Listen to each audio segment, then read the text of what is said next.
Is Hyperloop online system legit or scam nga ba?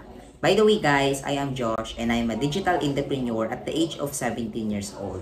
Kung isa ka sa mga nakakaalam ng Hyperloop online system pero hanggang ngayon doubtful ka pa rin at nagdududa ka na baka scam yung Hyperloop online system or yung online business na papasukan mo.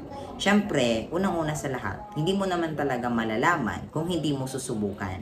Pero, through my personal experience, nung ako po, by the way, I'm a part of Hyperloop online system now because I've joined a year ago and napatunayan ko sa sarili ko na itong business na to is very, very legit.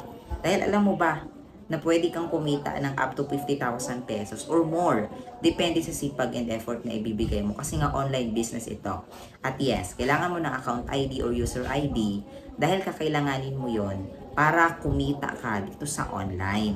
Kaya naman, kung interesado ka na pagkakitaan yung social media mo at the same time magkaroon ka ng digital business this 2024 para wala ka ng boss next year, mag-comment ka ng how sa baba ng video na to.